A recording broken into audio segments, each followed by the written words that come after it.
I don't think that he was underprepared during these meetings. I don't believe any of these stories that he showed up arrogant and that he was bombing his interviews. I mean, you watch the film, he's on time, he's on point.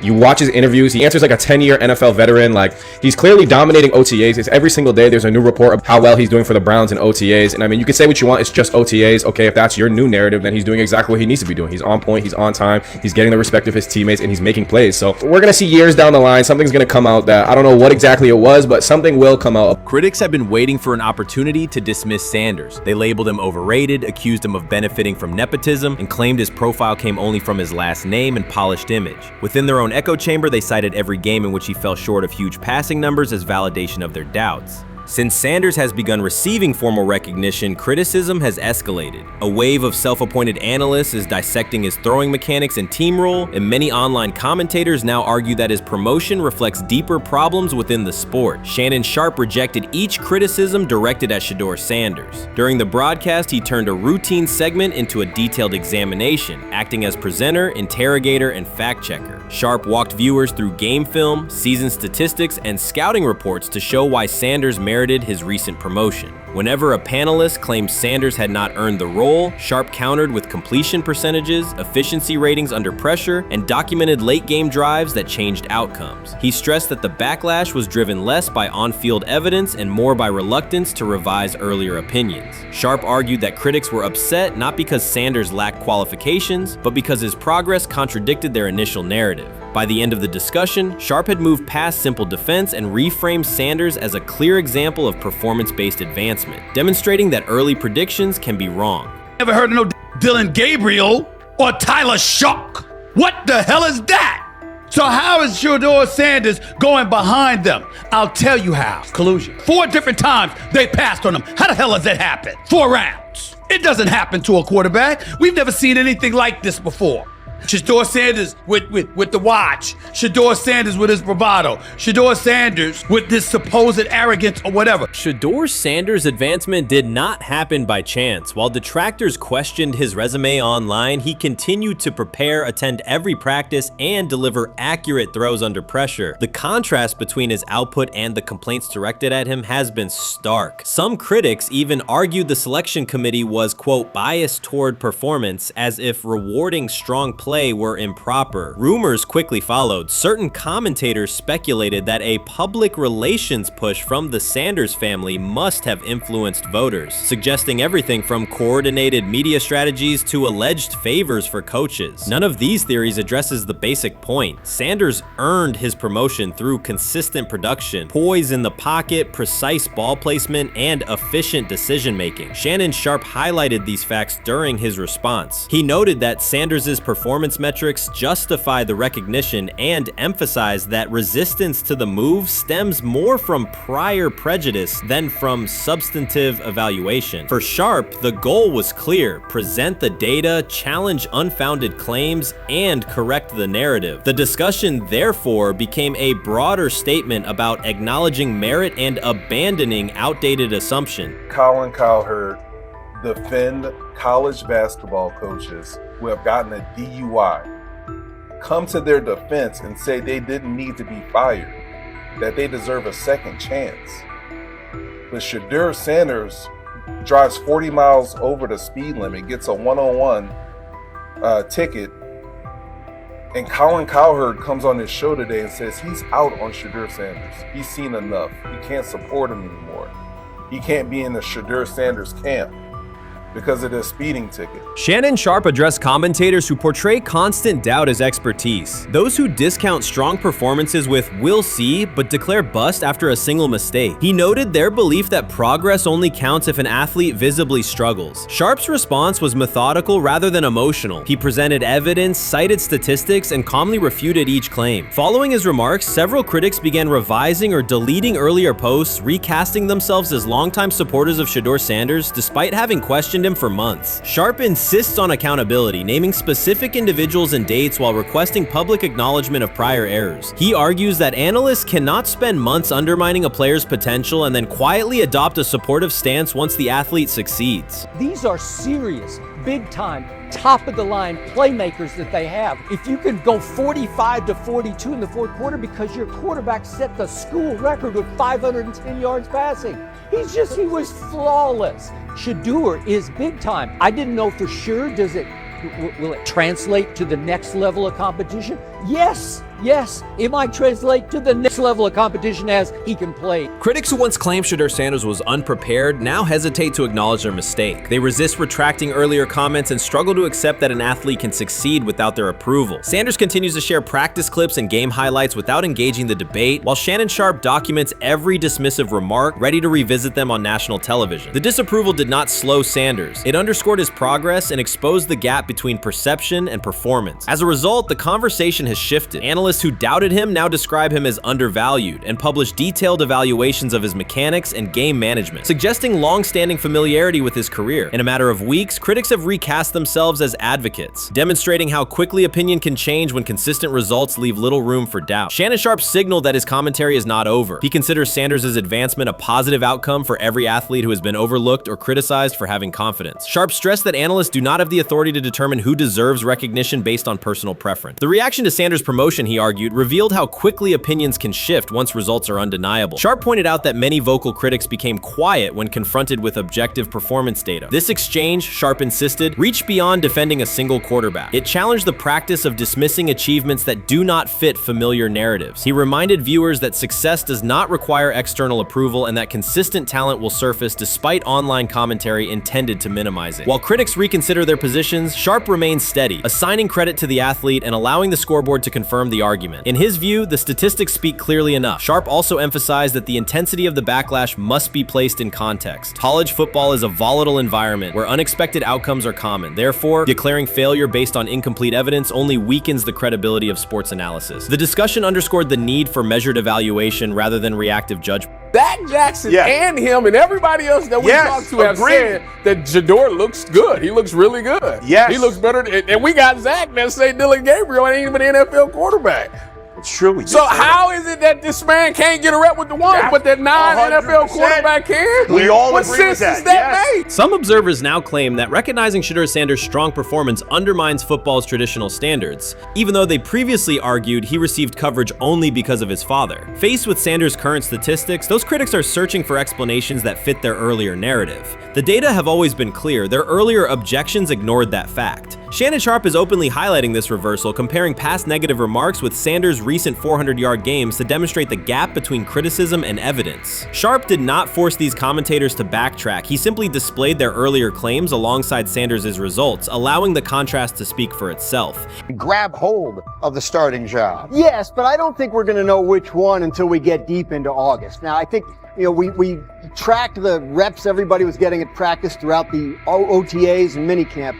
But when you talk to people there, they just want to make sure everybody got what they needed. And that, Kenny Pickett, we find out if he has the goods to be the starter. Joe Flacco, they back him off a little bit. He's 40. He may not need as much. The rookies, Shedeur Sanders and Dylan Gabriel, what do they need to learn to make the transition from the college game to the pro game? That's what the spring was about for the Browns quarterbacks. Now, Shedeur Sanders has moved from social media celebrity to on-field standout, and ESPN now lists him among its first-team candidates. Reactions are split. Some fans are impressed while others are skeptical. Whether this reflects Deion Sanders' long-term strategy or simply Shedeur's rapid development, the story is drawing widespread attention. Here's a look at what led to this moment. They never planned on taking him. The problem is, like Ocho Cinco said, you got somebody that has endeared himself to the locker room.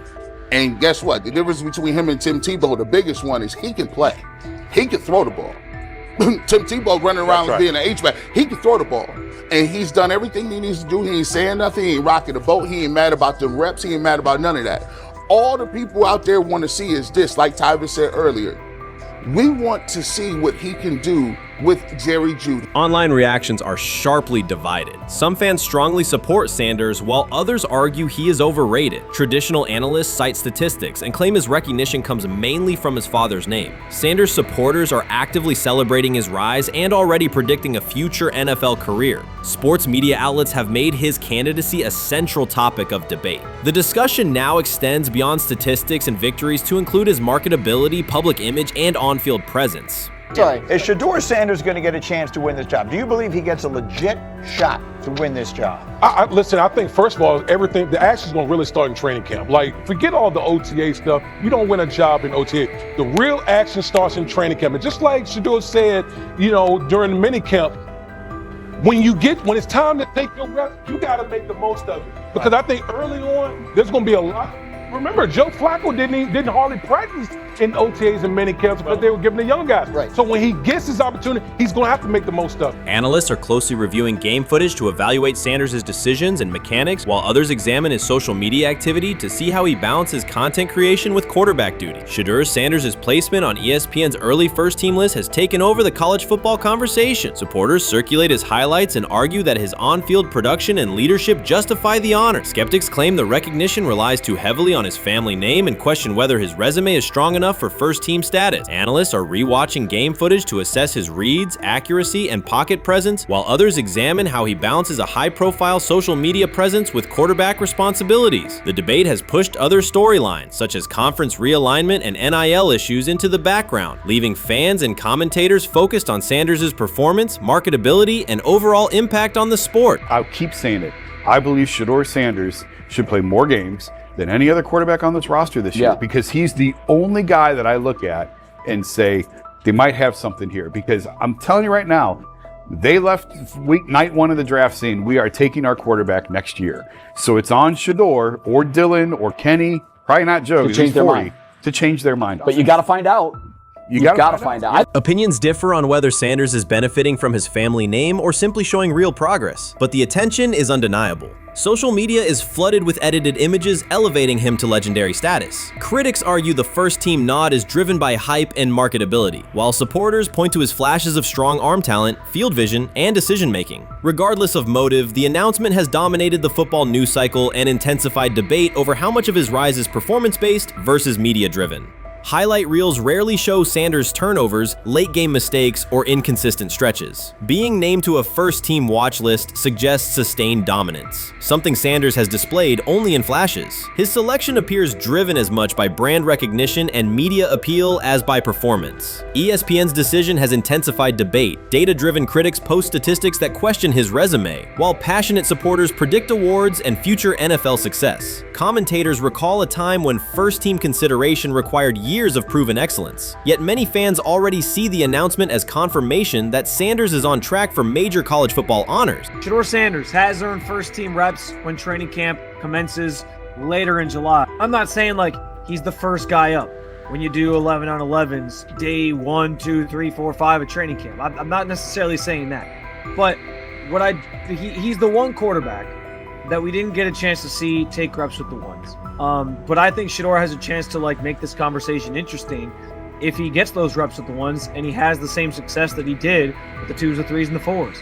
I have confidence he can show you something, but I got to see it. We all got to see it before we can actually judge that. Some believe Deion Sanders is already preparing for an award ceremony, while others are furious, threatening to protest ESPN's credibility over Shedeur's first-team mention. Critics argue that honoring Sanders without a full season of elite play undermines college football standards. Supporters insist his performance and profile justify the recognition. The debate reflects a broader clash between traditional merit-based evaluation and modern brand-driven visibility. In today's landscape, first-team consideration is no longer only about statistics. It also involves marketability and audience engagement. Whether welcomed or rejected, Sanders commands attention and embodies the sport's shift toward both performance and personal brand. So the Shedeur Sanders, I want to talk about this. So here's a prime example. Shedeur Sanders, they had 3-day mini camp for the Cleveland Browns.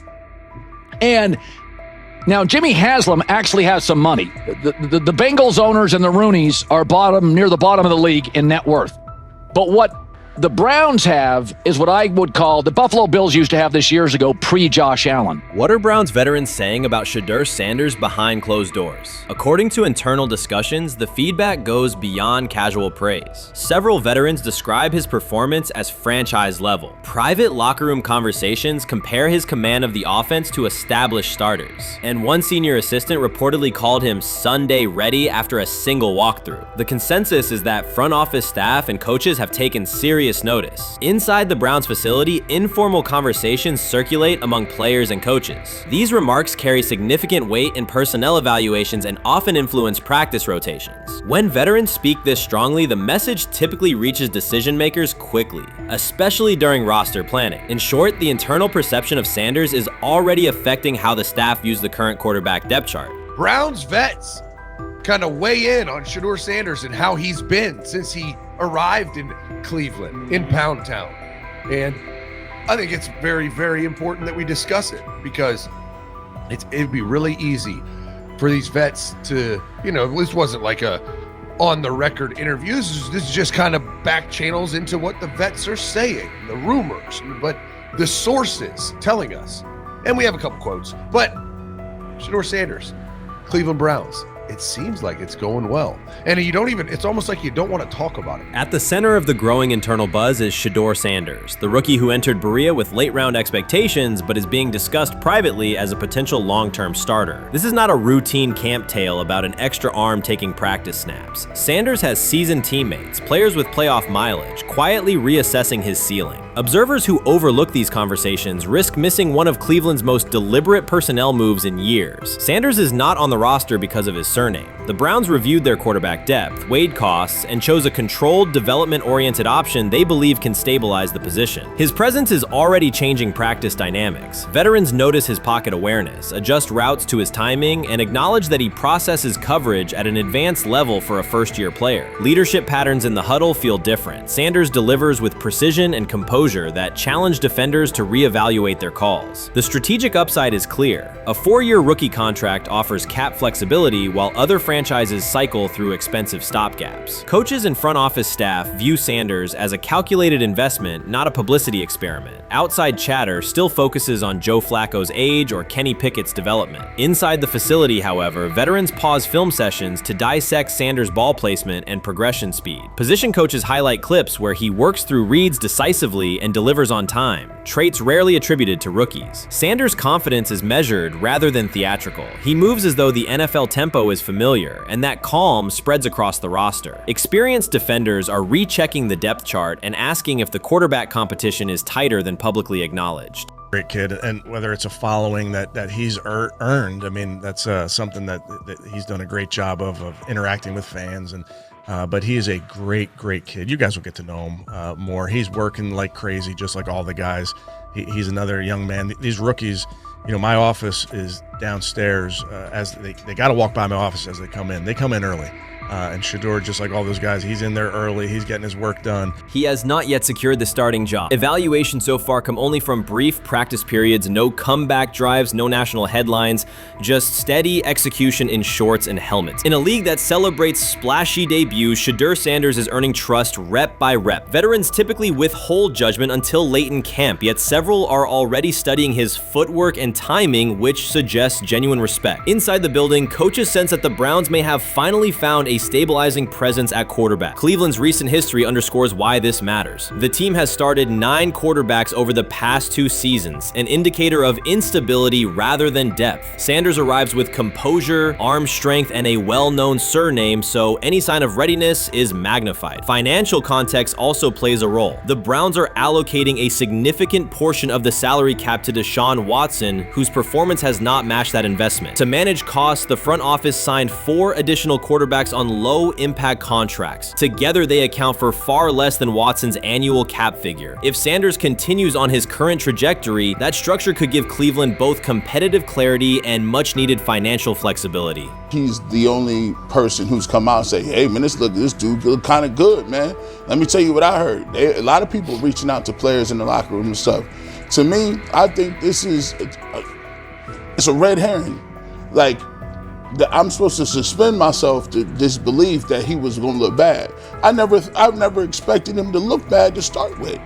The 5th round quarterback stuff, that's involving perceptions, pre-draft analysis, and other teams Cleveland's veterans have endured every kind of quarterback turmoil, poor reads, major injuries, shaken confidence, and sideline disputes. When a young quarterback like Shedeur Sanders steps in and appears composed rather than overwhelmed, people notice. The attention comes not just from coaches and reporters, but from the linemen and defensive leaders who have watched previous backups struggle. They are not exchanging doubts, they are sharing nods of approval. Sanders demonstrates instinctive pocket awareness, reliable accuracy, and steady poise, qualities that quickly circulate through team conversations. After years of instability under center, the Browns need someone who can remain calm and effective deep into the season. Although expectations have fallen over time, genuine interest is growing. Praise is coming from teammates who rarely commend anyone unless his performance demands it.